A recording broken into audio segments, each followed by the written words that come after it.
Hello. It is an incredibly foggy Christmas. As you can see, or not see, out of the window. But what does this mean? What connections can I make with this foggy Christmas? Well, for one, disappointment. You see, most people wish for a white Christmas, one with snow, and perhaps jolly even. Unfortunately, this Christmas is more opaque and,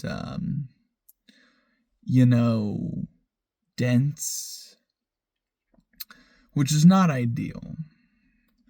Now, secondly, this Christmas is kind of green because it's not cold at all. I'm okay with this as a hater of the cold, after all. But it's also odd because, typically it's cold awe or snowy awe or many other things awe. But instead, it's just lukewarm and really foggy. Which is kind of like horrific, as in it could be the setup for a horror movie. It's kind of diabolical how it's not cold. But to be fair, I'm assuming that January and February is going to be frozen because the weather is weird. Longtime viewers of the channel will know that I complained about the weather once, and I think I will continue to. It's just such a constant, timeless conversation piece. And now that we're 2 minutes and almost 30 seconds to this video, we can get to something a little more interesting than the weather. The fact that whenever you are with a person at a certain time at a certain place, you are then with them at this moment, and that's pretty awesome and amazing. But also, here's a few tips and tricks you can use if you're socially awkward or have nothing to say. Well, you better start speaking, buddy, because conversation is kind of, I'd like to say, my life force. Like if I had to go mute, that would not be well, because I need to communicate with other people. And the voice is the easiest way. Of course, I could probably write or, learn my ASL. Wait, I know this. I'm not going to show off all that I know, because I'm so humble, of course. Sorry, old habits. Anyways, there's always something you can comment on. There's always timeless things whenever you are with someone.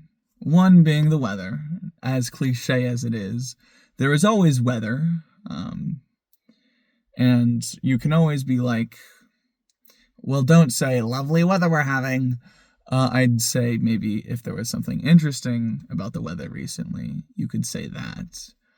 And then beyond that, the location itself, there's always you're always somewhere, you're not in the void when you're talking to someone. There's always something.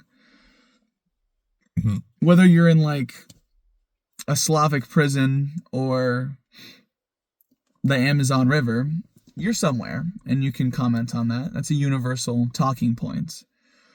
I think universal talking points are useful because I think it's always better to be talking to someone than to be looking at your phone. This is one of my belief. It's a very strong one, because I like people, as you may have heard, and talking to them is a good activity. It's good for the mind, it's good for the soul.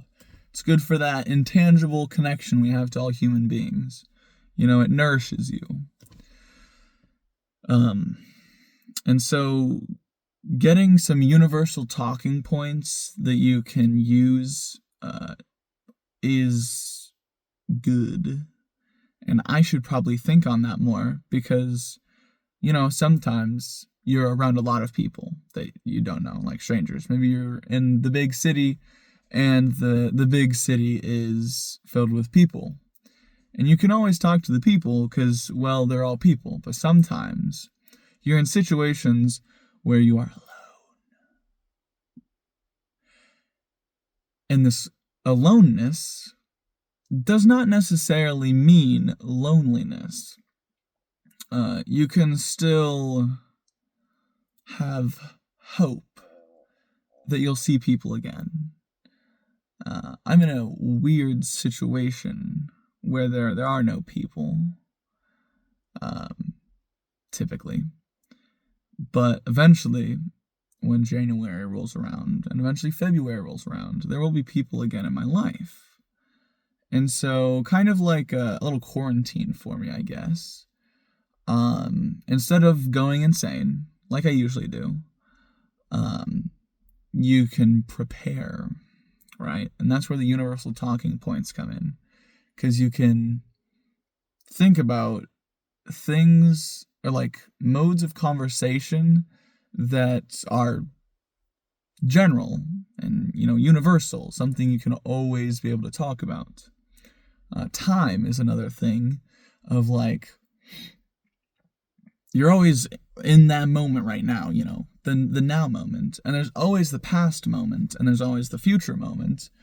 And so, using those three frames, you have a lot to work with. Of like, are you enjoying the eternal now right now? Or something? I don't know. I'm not a conversationalist. I'm just a guy who thinks about words a lot. And there are good words out there. And if you put them together in a certain combination, you get a conversation. That's a bar. And there's a little side tangent I can go on that I was told a while ago that's completely unrelated to everything I've been talking about. But hey, it's Christmas, who cares? Whenever you write something, and you write it in full, chop off the last 10% and the first 10%, and then keep the 80% in the middle, and then rewrite the other parts. So if we were to take this to the video, it would be recording myself, cutting off the first and last 10%, the middle part being the core part of my video, and then the introduction and the conclusion should be rewritten, or redone, or, refilmed. But instead, you can just freeball it and hope people stick around for the first 10%, and then stick around for the last 10%. And I don't really care that much, so that's what I do. But if I were to make something more precise, something edited perhaps, I could take that into account whenever I'm writing something, when I'm putting something together. And I actually have been collecting some ideas that are a little out of the box, and certainly not what I have previously made. It's a little sloppish, but it's unique and endearing. Shucks, we're out of lights. If you stick around for long enough, you may find the my sloppish videos. I have two in the mind right now, but they're gonna take a while. So I guess stick around. I've also been thinking about whether or not I should take a break over, the holidays, and I think not. Anyways, toodles.